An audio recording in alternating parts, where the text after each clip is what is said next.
Hello and welcome back to English classes by Nitya Kapoor. तो पहले तो थैंक यू सो मच, आपने इस वीडियो पे क्लिक करा। और अगर आप यहाँ तक आ ही गए हैं तो प्लीज चैनल को सब्सक्राइब भी करिएगा।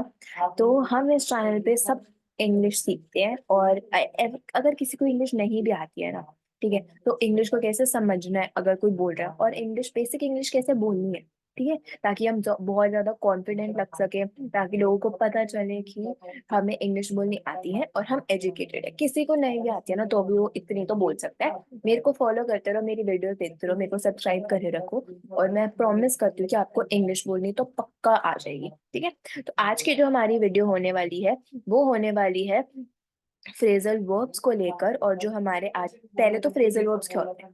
फ्रेजल वर्ब्स ऐसे वर्ड्स होते हैं जो दो से तीन वर्ड्स होते हैं, एक ग्रुप में होते हैं, और उनका अपना ना कुछ मीनिंग होता है, ठीक है, उनका अपना कुछ मीनिंग होता है, और जब हम उन्हें सेंटेंस में यूज करते हैं तो वो हमारे सेंटेंस को बहुत अट्रैक्टिव बना देते हैं, ठीक है। तो सबसे पहले जो हमारा आज का फ्रेजल वर्ब है वो है cut to the chase. Cut to the chase का मतलब क्या होता है? गोल गोल घूमना बंद करो, जो पते की बात है वो बोलो, ठीक है। तो इसका इंग्लिश मीनिंग क्या हुआ? Get to the main point without unnecessary details. कि फालतू की बातें मत करो, सीधा सीधा मेन पॉइंट पे आ जाओ। हिंदी मीनिंग क्या हुआ? अत्यंत विवरण के बिना मुख्य बिंदु पर पहुंचना। अब हमारा पॉइंट क्या है? सेंटेंस में यूज करना, सेंटेंस को समझना। तो इंग्लिश का सेंटेंस कैसे बना सकते हैं? Let's cut to the chase and discuss the key issues. सारी आलतू फालतू की चीजें साइड करो, अपने मेन इशू पे, अपने की इश्यूज पे, की इश्यूज क्या होता है? मोस्ट इंपॉर्टेंट इश्यूज पे बात करते हैं।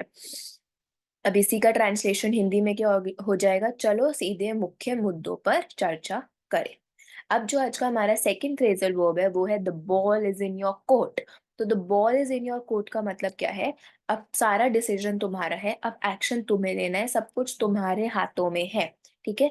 अब तुम्हारा काम है, अब सिर्फ तुम डिसीजन दे सकते हो, तुम्हारा डिसीजन फाइनल होगा, अब तुम्हें एक्शन लेना है, तुम्हारा टाइम है ये। तो इसका इंग्लिश मीनिंग क्या हुआ? It's your turn to make a decision और टेक एक्शन। हिंदी मीनिंग क्या हुआ? अब आपकी बारी है निर्णय लेने या कार्रवाई करने की। अब अगर मेरे को इसको एक इंग्लिश के सेंटेंस में रखना है तो मैं कैसे रख सकती हूँ? I have done my part, now the ball is in your court. मतलब मैंने अपना काम कर दिया, अब तुम्हारी बारी है तुम्हारा काम करने की। अब the ball is in your court, तुम्हें काम करना है, तुम्हारी बॉल है। इसी का हिंदी में ट्रांसलेशन क्या है? मैंने अपना हिस्सा कर दिया है, अब आपकी बारी है। नेक्स्ट जो हमारा फ्रेजल वर्ब है वो है hit the jackpot. Hit the jackpot का मतलब क्या होता है? एकदम से बहुत ज्यादा लकी हो जाना, बहुत सारा लाइक एकदम से सक्सेस मिल जाना, बहुत सक्सेसफुल हो जाना, बहुत ज्यादा लकी हो जाना। You have just hit the jackpot, जैसे कि लॉटरी लग गई हो। तो इसका इंग्लिश में मीनिंग क्या हुआ? टू अचीव ग्रेट सक्सेस और विन अ सिग्निफिकेंट प्राइज। इसी का हिंदी मीनिंग क्या हुआ? बड़ी सफलता हासिल करना या महत्वपूर्ण पुरस्कार जीतना। अब सेंटेंस में कैसे यूज करेंगे? She hit the jackpot with her innovative idea. कि उसका जो इनोवेटिव बहुत ही नया सा आइडिया था ना, उससे उसको बहुत सक्सेस मिल गई। हिंदी में ट्रांसलेशन, उसने अपने नवाचारी विचार के साथ बड़ी सफलता हासिल की। अब जो हमारा नेक्स्ट फ्रेजल वर्ब है वो है throw in the towel. Throw in the towel का क्या मतलब? और टावल नहीं बोलते इसको, टाल बोलते हैं, ठीक है। इसका क्या मतलब होता है? बस अब कुछ नहीं हो सकता, अब या तो सॉरी बोल दो, अब सरेंडर कर दो, बस अब हाथ जोड़ लो, बस अब तुम और झूठ नहीं बोल सकते, अब तुम और कुछ कर नहीं सकते, अब तुम्हारा टाइम है गिव अप करने का, सरेंडर करने का, माफी मांगने का। इंग्लिश मीनिंग क्या हुआ? टू गिव अप और सरेंडर। हिंदी मीनिंग क्या हुआ? हार मान लेना या शरण लेना। अब अगर मेरे को इसको इंग्लिश के सेंटेंस में यूज करना है तो मैं क्या बोलूंगी? After numerous attempt he decided to throw in the towel. उसने बहुत मेहनत करी बट एट द एंड उसने गिव अप कर दिया, नहीं हो रहा था। हिंदी का सेंटेंस, कई प्रयासों के बाद उसने फैसला लिया कि वह हार मान लेगा। अब जो हमारा नेक्स्ट फ्रेजल वर्ब है वो है स्पिल द बीन्स। अब स्पिल द बीन्स का क्या मतलब होता है? कि जो जो तुम्हें पता है ना, सब सब बाहर निकालो, सब स्पिल करो, स्पिल द बीन्स, सारी गॉसिप सब कुछ दे दो। तो इंग्लिश मीनिंग क्या हुआ? रिवील अ सीक्रेट और डिस्क्लोज इंफॉर्मेशन। हिंदी मीनिंग क्या हुआ? एक रहस्य खोलना या जानकारी खुलासा करना।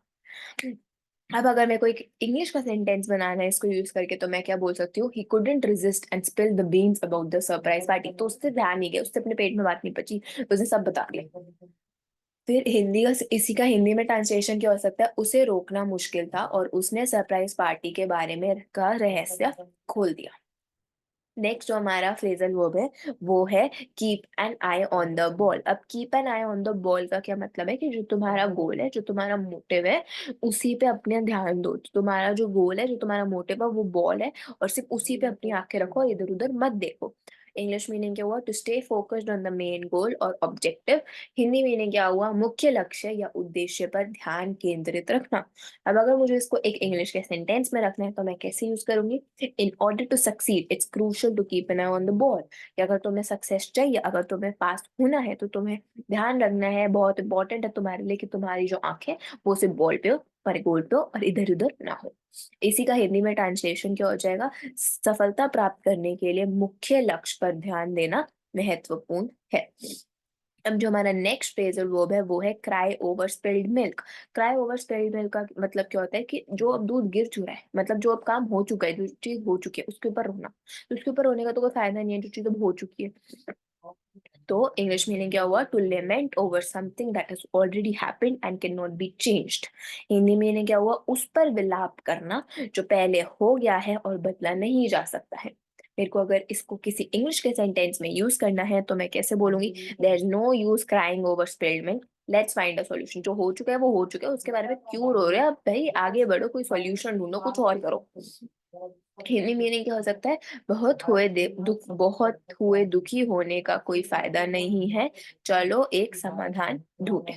अब जो हमारा नेक्स्ट फ्रेजल वर्ब है वो है बर्न ब्रिजेस। बर्न ब्रिजेस का मतलब है किसी से अपने नाते तोड़ने, किसी से अपने रिश्ते तोड़ने, किसी से बिल्कुल बात कर देना, जो भी कनेक्शन था बीच में उसको जला दो, बर्न कर दो। जो भी कनेक्शन था बीच में, जो भी ब्रिज था बीच में, उसको जला दो, खत्म कर दो। इंग्लिश मीनिंग क्या हुआ? टू डैमेज रिलेशनशिप्स और कट टाइज। हिंदी क्या हुआ? रिश्तों को नुकसान पहुंचाना या जुड़ाव को काटना। इंग्लिश के सेंटेंस में यूज करना तो कैसे बोल सकते हैं? Don't burn bridges, you never know when you might need help. तो लोगों से रिश्ते मत तोड़ो, लोगों से अपनी खराब मत करो, सबसे बना के रखो कि तुम्हें नहीं पता तुम्हें कब किसकी जरूरत पड़ जाए। हिंदी सेंटेंस, रिश्तों को नहीं नुकसान पहुंचाओ, कभी भी मदद की आवश्यकता हो सकती है। अब जो हमारा नेक्स्ट फ्रेजल वर्ब है वो है beat around the bush. Beat around the bush का मतलब है कि जहाँ कुछ हो ही नहीं सकता, जहाँ कोई काम ही नहीं हो सकता, पर फिर भी वहां लगे हुए पता नहीं हो सकता, फिर भी beating around the Bush. English meaning क्या हुआ? अवॉइडिंग द मेन टॉपिक और डीलिंग अ डायरेक्ट आंसर, इधर उधर घूम रहे। हिंदी मीनिंग क्या हुआ? मुख्य विषय से बचना या सीधे जवाब में विलंब करना। सेंटेंस में यूज करना इंग्लिश का तो कैसे बोल सकते हैं? Please don't beat around the bush, just tell me what happened. बकवास मत करो, सीधा सीधा बता दो क्या हुआ है। हिंदी सेंटेंस क्या हुआ? कृपया मुख्य विषय से बचिए, उसे बस मुझे बताइए क्या हुआ। लास्ट जो हमारा फ्रेजल वर्ब है वो है spill the T. Spill the T का मतलब होता है सारी गॉसिप दे दो, जो भी पता है ना इसके बारे में, उसके बारे में, आज बैठे हैं चाय पीने, सब बता दो। टू गॉसिप और share juicy details about someone. Hindi meaning बातचीत या किसी के बारे में रोमांचक विवरण साझा करना। सेंटेंस में यूज करना इंग्लिश के, she couldn't resist spilling the T about the office drama. तो उसके ऑफिस में जो कुछ चल रहा था ना, जो गॉसिप, जो पॉलिटिक्स सब चल रहा था, उसने सब बता दिया, सारी टी उसने स्पिल कर दी। हिंदी सेंटेंस, उसे कार्यालय के नाटक के बारे में बातचीत करने में रोक नहीं पाई। तो ये थे हमारे आज के कुछ फ्रेजल वर्ब्स। आई होप कि आपने बहुत कुछ नया सीखा होगा और आप कुछ नया यहाँ से लेकर जा रहे हैं। तो अगर आपको ये वीडियो अच्छी लगी हो तो प्लीज वीडियो को लाइक और चैनल को सब्सक्राइब जरूर करिएगा। और आप मेरी और भी बहुत सारी पुरानी वीडियोस देख सकते हैं। तो thank you for watching this video, और अब हम मिलेंगे अपनी नेक्स्ट वीडियो में। बाय बाय, टेक केयर, और ऐसे ही वीडियोस को देखते रहना और सपोर्ट करते रहना।